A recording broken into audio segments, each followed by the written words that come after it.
Colleagues, and a very, very warm welcome, Jeet bhai. Thank you so much for coming. Sir, we are on behalf of the Krishna Patni Board family. We are very, very happy, sir. We welcome you to this board, sir. So, Jeet bhai, you are one of the youngest, I would say, promoters as part of the business decision-making process. But the association, though, has been for a few years, but obviously you have been associated from your birth.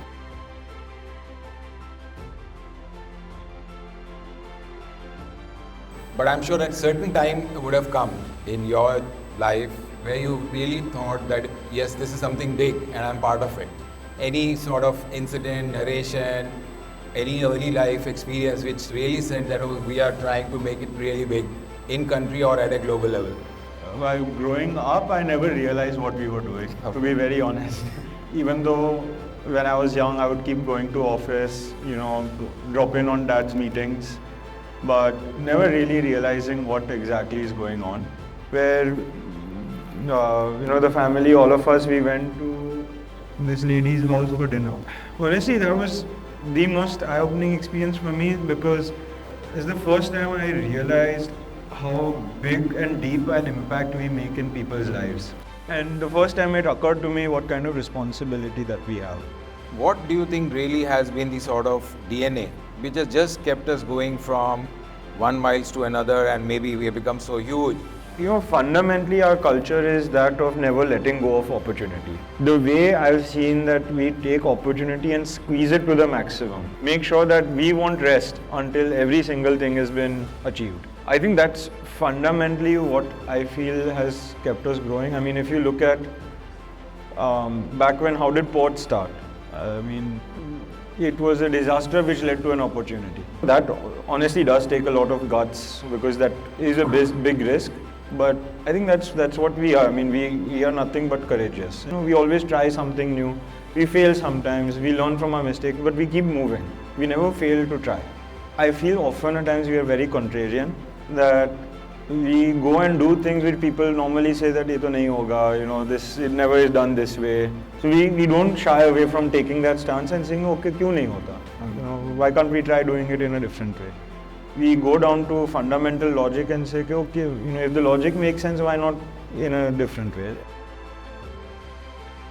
How do you see the data, and where as an organization are we going to invest as a group? Yeah, so I think data and data-led businesses fundamentally are different from digitization of existing businesses. So when normally you look at digitization of existing businesses, the big element that comes in is cost of digitization, right? Why do you digitize a business? Either it improves your efficiency. Against that, what cost are you incurring? You do a payback, any cost reduction, how quickly is it going to pay back? And I feel the other thing, especially on projects, is, and this is my personal learning as well, you can review things on paper as many times as you want, but unless you've actually gone to the site and seen the challenges of the site, then paper is meaningless. People who aren't willing to adapt or too set in their ways, 5-6 years down the line, those people are going to cease to exist or become irrelevant in the changing world, because the world is moving really fast. To go back to what ports did, when we started ports, there was a significant shift in our mindset because we came in from the customer side.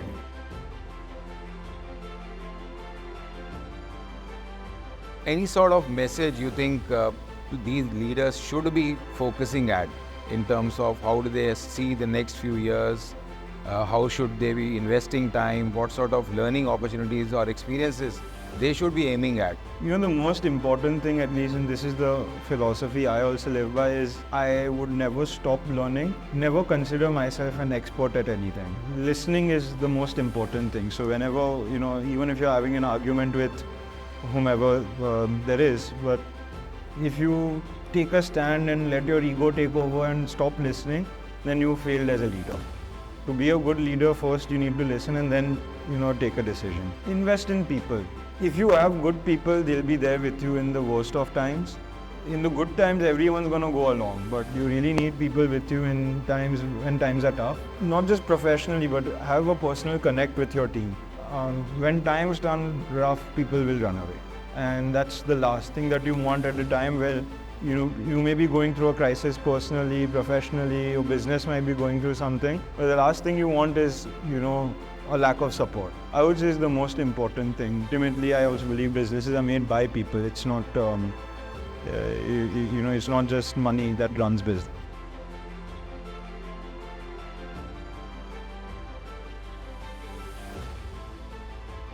My name is Rahul. I'm part of airport business. So, Jeet, I wanted to check with you. Did you ever find yourself in a situation where you were in a disagreement with big boss, and ultimately who convinced whom at the end? Every morning at the breakfast table. Disagreement was on what breakfast is good, but yeah, all the time. There's a joke in the family that if anyone has to raise a point to boss, it always has to go through Jeet, because I'm the only one who can sort of raise anything. But at least I believe that I put my point across, whatever it is.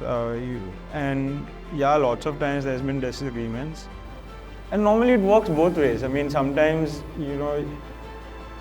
he may not realize it in the moment, but he would realize after that what I was saying made sense.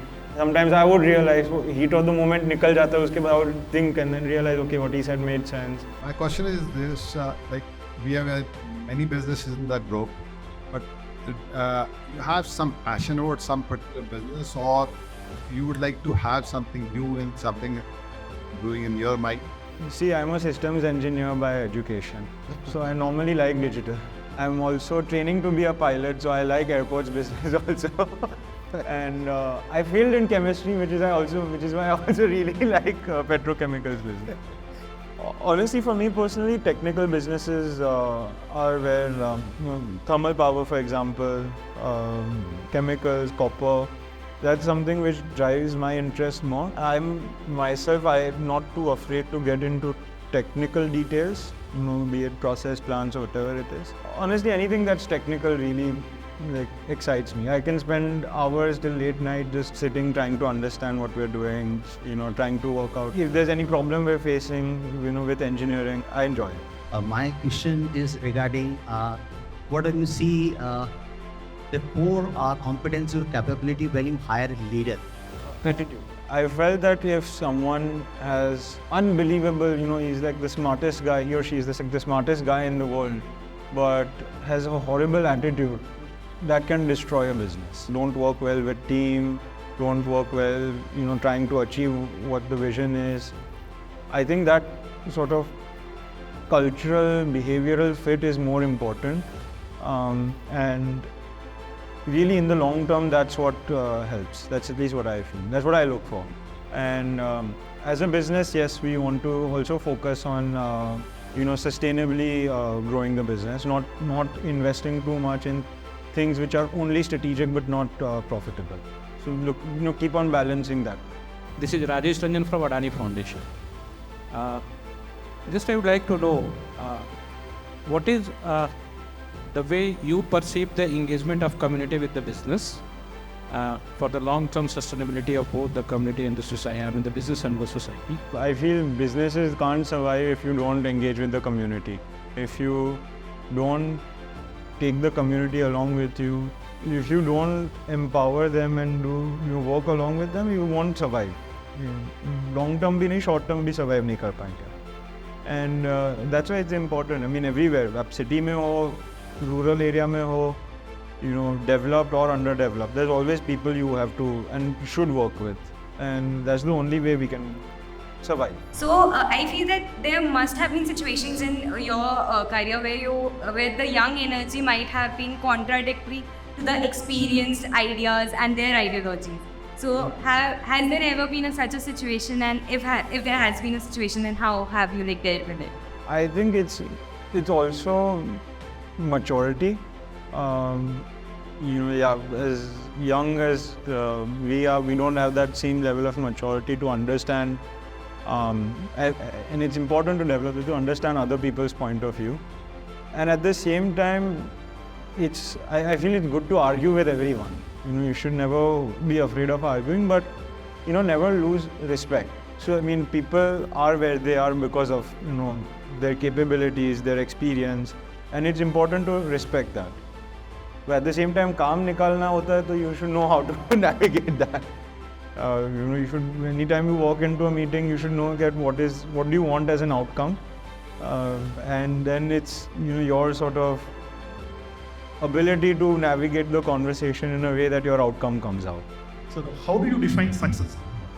In a way, as long as I've tried, I've succeeded. I've tried and I know that I gave it 100%, I've succeeded. That's personal.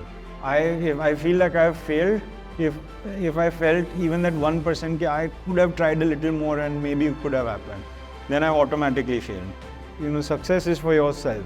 As long as you've given it, one is intent. You should have pure intent. You should never have bad intentions. On top of that, if you couple it with within yourself knowing that you gave 100%, you're successful. In my eyes, that makes a successful person. Personally, what would I have done better? I feel like I should, and I want to also spend more time on sites than in HO or office. I still feel that I'm not as well connected to site issues that I would want to be. I just want to hear from you, the chairman, how he was in childhood, whether he was quite strict as a as a father. Yeah, he was honestly he was a very, very relaxed parent. As long as discipline mein koi issue nahi hai, that was the only thing he wanted and cared about. I mean, I remember when I went to college, the only thing he said was, budget exceed nahi karna hai, baki jo karna hai kar ke aana. But yeah, then he was always very relaxed, and in a way he was also that same chairman you see in office was at home only. There was no difference in personality, and yeah, he's a hard taskmaster for sure, and he expects a lot, but he empowers you as much. I would like to ask you to share one of the toughest situation you faced. Toughest decision, the toughest moment was it's earlier this year. We were, I remember, obviously, airports business was in its expansion mode. We were about to start petrochemicals project in full swing, and then we suddenly had to shut it down. And the conversation, both Jayant Bhai, our CEO, and I had to have with our entire petrochemicals team, that look, boss, this is it's a tough decision, but we are going to delay everything for at least a year. At that time तो एक साल बोला था, पता नहीं था कि एक साल होगा, 1.5 years होगा, 2 साल होगा, लेकिन keeping the team motivated at the same time, that feeling कि यार किसी ने छीन लिया है कुछ हाथ में से. That was honestly the toughest decision. Thank you so much, Jeet bhai. I think, as I said, the format was informal, and I'm sure you really spoke from your heart, and I think which is what the participants also wanted, and I'm sure each one of them have benefited in this candid conversation, and it has also brought us a little together, and I think that's the honest view for us. And thank you so much for taking the time out, traveling, and being with the Krishnapatnam team as well as the Fulcrum. Thank you so much. Enjoyed it. Thank you, son.